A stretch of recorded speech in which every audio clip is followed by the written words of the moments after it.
Vamos lá. Então, na aula passada, nós começamos a falar sobre listas encadeadas, né? E a gente falou que lista é uma forma de você guardar informações na memória de forma não contígua, né? Eu aloco uma posição, depois aloco outra, assim sucessivamente, no dia que eu precisar, certo? E a gente falou da lista simplesmente cadeada, já tem uma posição, tem um ponteiro para a próxima posição, aí na próxima posição, ponteiro para a próxima, e assim por diante, até que o último ponteiro indique nulo.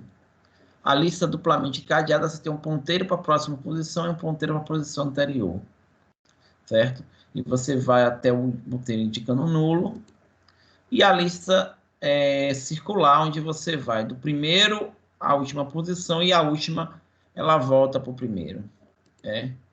E eu falei que as listas encadeadas, elas alocam espaço não contíguo da memória. Então, obviamente que cada posição ela ocupa um pouco mais de espaço, porque você tem que reservar ali o espaço do ponteiro, mas é a única forma, talvez, quando você tem muita fragmentação de memória. Então, se eu tiver muita fragmentação na memória, a única forma que eu possa ter para dar conta disso é com lista encadeada. Certo? Bem,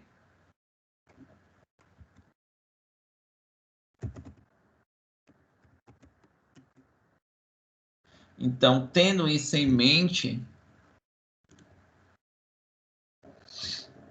a gente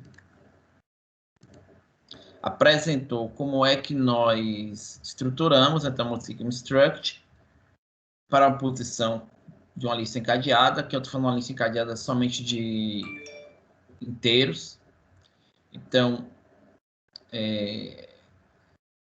Erickson, acho que os outros estão vendo a apresentação, não sei.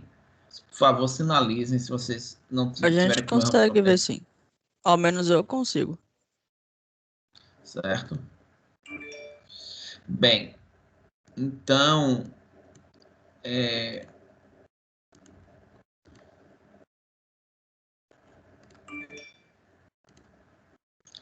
eu tenho aqui o valor, um ponteiro para a próxima posição, certo?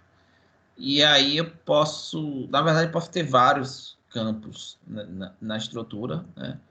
Valor é um atributo, eu posso ter vários, próximo é um ponteiro para a próxima posição. Eu inicio a lista com um tipo, uma posição do tipo lista asterisco, que é o type def desse struct lista é a mesma coisa, eu uso o lista, então um ponteiro de lista, onde a lista inicialmente é nula, e toda vez que colocar um novo, eu faço um lista novo e um malloc, para alocar essa posição com o tamanho da posição de lista. Coloco o valor dos atributos, e assim por diante. Crio uma nova posição, coloco os valores dos atributos, e aí eu vou sempre, nesse caso aqui, eu estou sempre inserindo no início da lista. Se eu quiser percorrer a lista, achar um elemento, eu vou ter que, a partir do inicial da lista, né? Então, eu crio aqui um ponteiro busca, a partir do início da lista, ele vai varrendo até que chegar em nulo, porque nulo é a posição, é o final da lista. Então, o I busca é diferente de null. Se busca valor igual ao valor que eu quero, eu achei, e aí eu termino. Se não, eu faço busca igual a busca próxima. E aí eu vou percorrendo até o momento que eu achei. E se a gente quiser apagar, eu percorro. Só que a diferença é que eu vou pegar o anterior, fazer o próximo do anterior, apontar para o próximo de onde eu achei o elemento que eu quero apagar. Então, a gente vai ter exatamente esse código. Se o que eu quero apagar é o primeiro elemento, então o anterior inicialmente é nulo quando é o primeiro elemento, eu faço lista igual a busca próximo. O início passa a ser busca próximo. Se não, eu tenho que guardar que é o anterior, eu faço anterior próximo igual a busca próxima, e aí eu perpasso esse elemento aqui.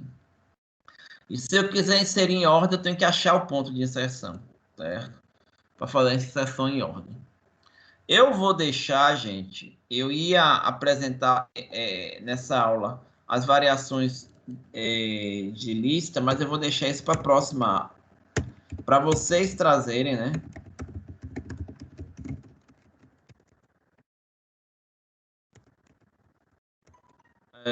na próxima aula. Quero que vocês pensem um pouquinho e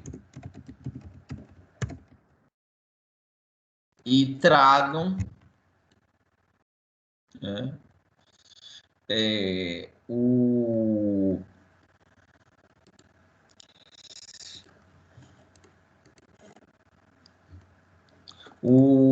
como é que a gente faria para mudar esses algoritmos para o caso de eu ter inserção, busca e remoção com lista duplamente cadeada, uma inserção ordenada e com lista circular. Não está aí no slide, mas vocês pensarem como é que a gente faz esses algoritmos para cada tipo de lista que a gente viu, né? Então, pensando nessas variações de lista. Certo?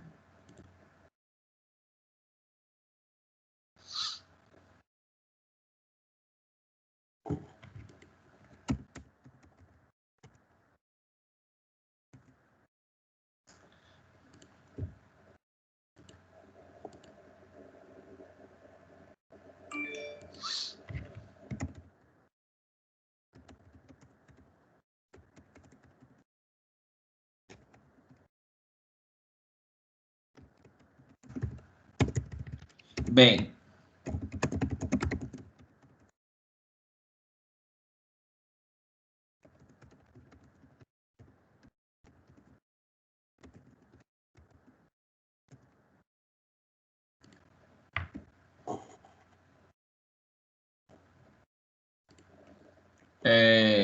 então, o que é que a gente vai trabalhar agora? Não, para agora não, Juan. A gente vai fazer essas variações aí. A lista duplamente encadeada, você vai ter dois campos de ponteiro, né? O anterior e o próximo. E a inserção é praticamente a mesma, só que você vai ter que cuidar desses ponteiros novos. Se eu quiser apagar, eu tenho que dar conta do anterior e do próximo. Então, a gente tem aqui. Eu não tenho mais o campo anterior, né? Eu não tenho mais. Eu tenho um ponteiro anterior, porque eu já sei que é o anterior, porque eu tenho um ponteiro apontando para o anterior. Então, uma vez que eu sei o ponto que eu quero apagar, eu vou apagar quero apagar o Y. Então, o anterior do Y, que é o Y é o busca anterior, eu pego o próximo e aponto para o busca próximo, que é o Z.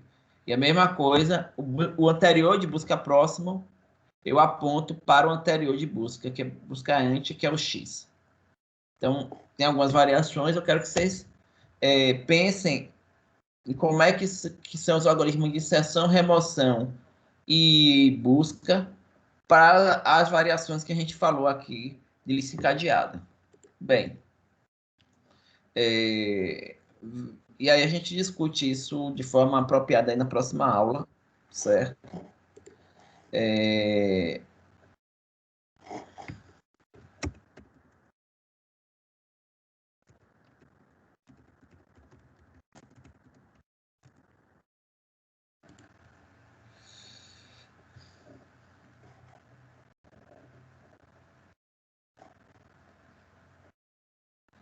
Bem,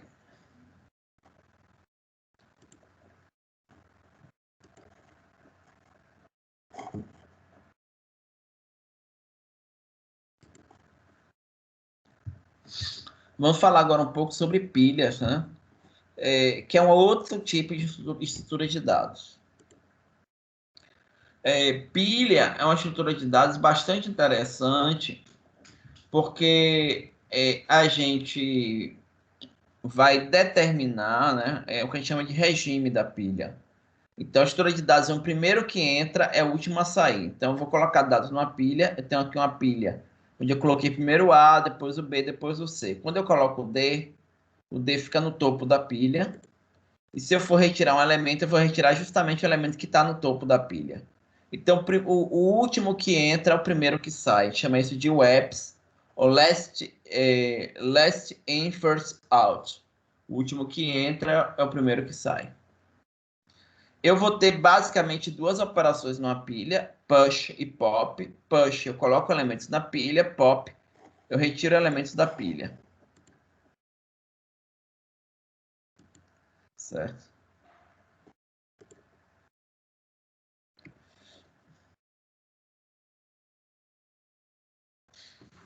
Bem,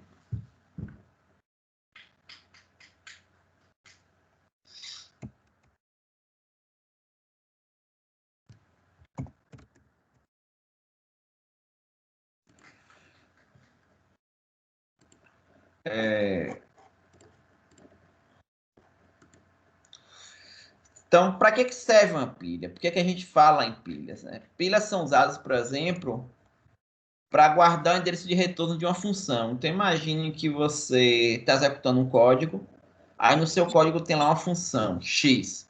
Você está nesse ponto aqui. Aí você vai para um outro ponto de execução, certo? E aí o que é que ocorre?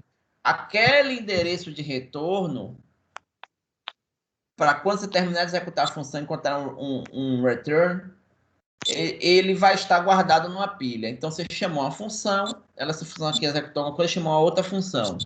Chama executar uma coisa, chamou uma outra função. Como é que eu vou retornar? Primeiro retorno para essa última função. Segundo retorno para essa. Terceiro retorno para o ponto inicial. Então, a ideia Então, basicamente é essa. Alô? é recursão? Não necessariamente recursão, você pode ter chamada de funções sem ser necessariamente recursivas. A ideia é quando você executa um programa e você faz uma chamada à função, é você guardar o ponto de retorno dentro de uma pilha. É o que normalmente as linguagens de programação, sistema operacional, ele faz, porque aí você É a permite chamada você pilha ter de execução, né, professor? exatamente, você tem como ter o retorno. Certo? Então, é o que você normalmente você faz. Né?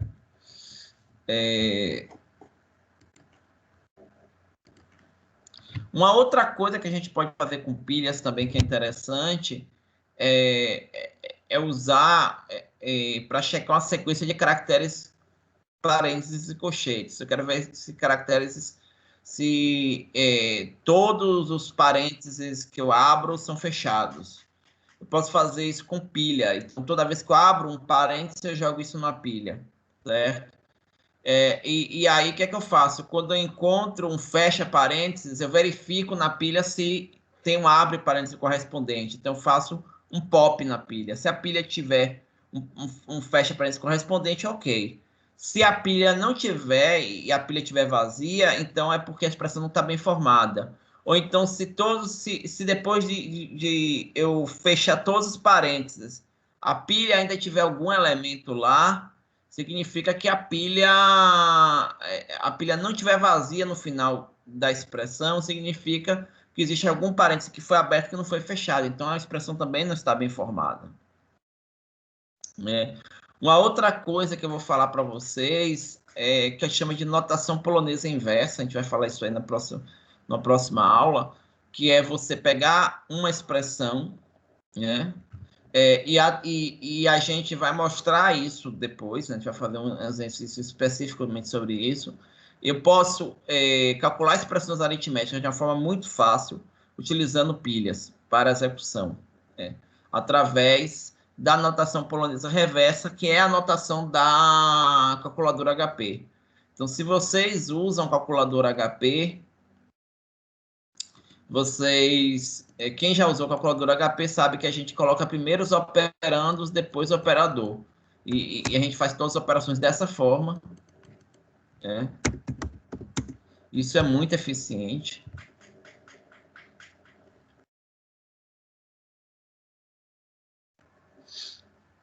Certo?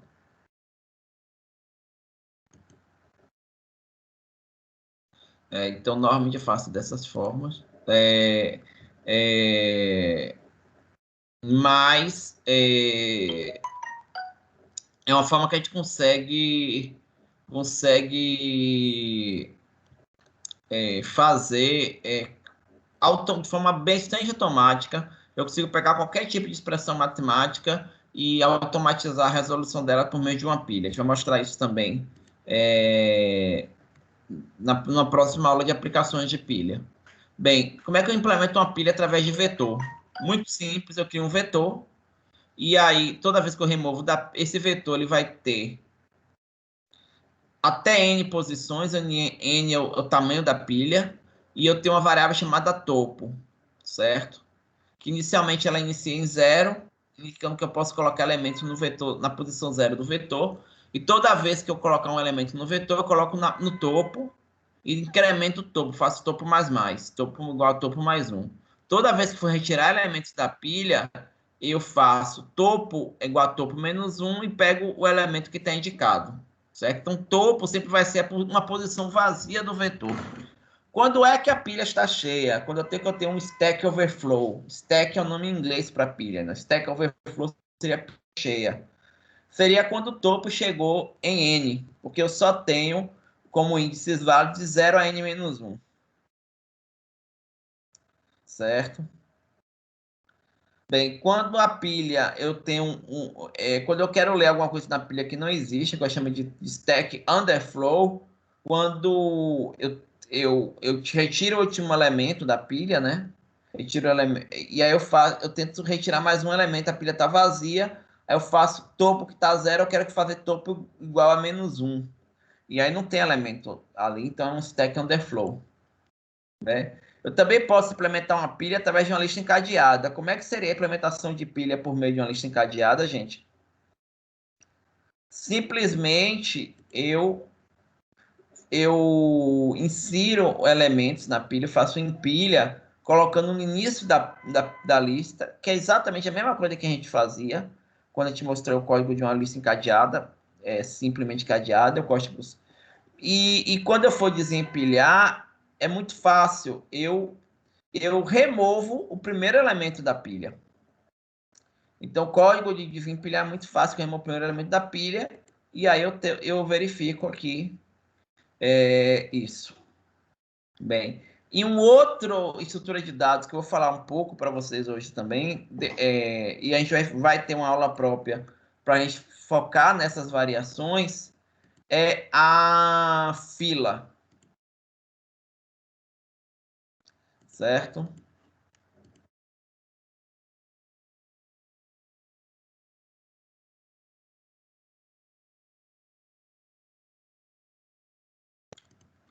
Bem, qual a ideia da fila? A fila, acho que todo mundo conhece fila, né? Porque o brasileiro ele já nasce numa fila, né? A gente tem uma predileção muito grande para filas. Qual é a ideia de uma fila, né? É uma estrutura que o primeiro que entra é o primeiro a sair, né? Então, quem vai chegando vai ficando atrás. Menino educado é assim que faz, assim eu aprendi no meu jardim da infância, né?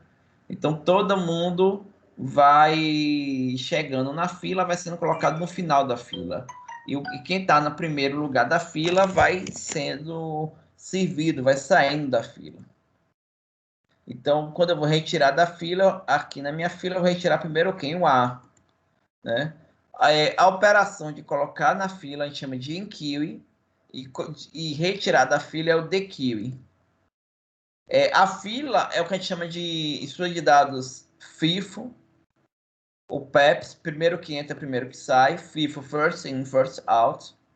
E eu posso usar filas, por exemplo, para organizar a ordem de atendimento de requisições de um recurso.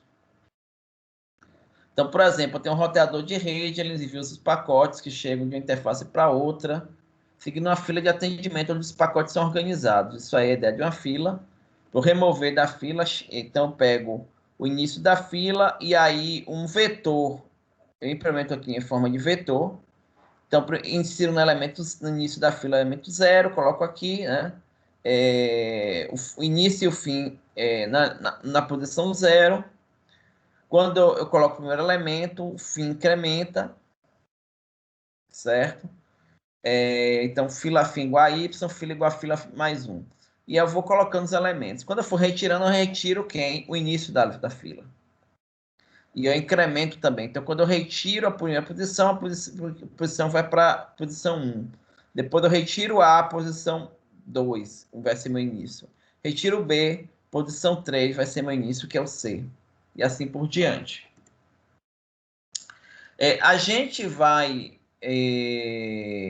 tratar uma questão aí de organização da fila, mas eu só vou deixar aqui uma primeira provocaçãozinha, da forma como a fila é estruturada. Eu tenho aqui um desperdício de espaço. Eu quero que vocês tentem perceber isso. Que a gente tem esse desperdício de espaço. E por que eu tenho esse desperdício de espaço, gente? Eu tenho esse desperdício de espaço porque, à medida que eu for retirando elementos da fila, eu retiro A, retiro B, retiro C. Ou retiro A, retiro B. O início agora está na posição do C. Mas, se você observar esse código que a gente está propondo, eu não tenho como colocar mais elementos aqui e utilizar os espaços que ficaram vagos no começo da fila.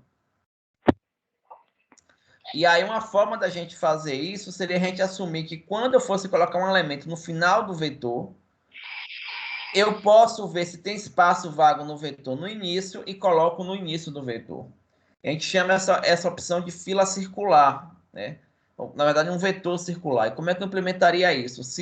Se o fim chegou em... Quando eu incremento fim é igual a n, eu digo que o fim agora é 0. Então, eu incrementei aqui, né? Estou nessa situação aqui, onde eu vou colocar um novo elemento no vetor. Em vez de eu colocar na posição n que não está alocada, eu vou colocar na posição 0.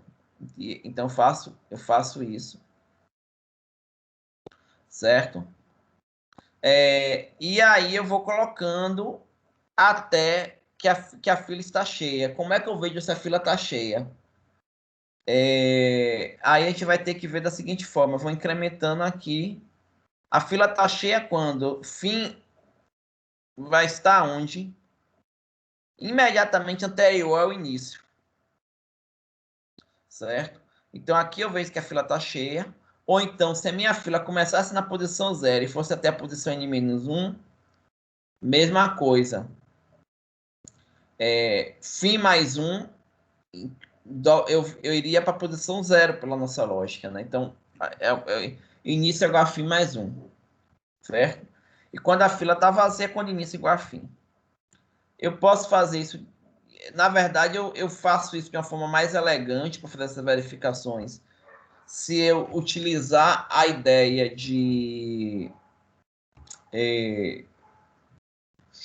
da função mod, então, ao invés de eu fazer a verificação φ igual a φ mais 1, se φ igual a n, φ igual a 0, eu faço o seguinte, φ mais 1 mod n, porque ele automaticamente ele verifica se chegou ao valor n, ele faz a volta. E eu uso essa mesma verificação se início é igual a φ mais 1 mod n, porque aí eu consigo verificar quando eu tô quando o fim é n e o início é 0. Eu preciso verificar das duas formas, de uma forma muito prática. Como é que eu faço uma fila através de uma lista encadeada? Eu mantenho um ponteiro início e um ponteiro fim. Eu vou sempre enfileirando, inserindo a partir do fim. E eu vou inserir na parte do fim. Então, a gente tem essa forma. E quando eu desenfileirar, eu retiro a partir do início.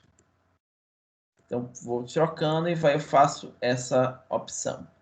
Bem, gente. E aí, a gente falou um pouco sobre pilhas e filas, certo? E eu vou deixar uma próxima aula para a gente fazer uma aplicação do uso de filas e pilhas. Ok? Como é que a gente usa essas coisas na prática? Como é que a gente alguns aspectos de implementação. Se tem alguma questão, alguma dúvida até agora? Não, professor, tudo ok. Ok, então, gente. Então, eu vou encerrar por agora a nossa aula, né? E na próxima aula a gente vai... Eu gostaria que vocês olhassem com carinho as coisas que a gente falou de listas, pilhas e filas, porque a gente vai entrar um pouquinho mais a fundo em cada uma dessas estruturas, ok? Professor, Diga. O senhor deixou um exercício, tá onde mesmo? Desculpa. Só Tá no colocou ele? slide. No No slide. slide eu coloquei essas opções aí de você ver as variações da lista encadeada. Tá bom, Ok? obrigado. Fazer inserção, remoção e busca para diferentes possibilidades de lista encadeada. Bem, ok, então, gente. Boa noite para vocês. Boa noite, professor.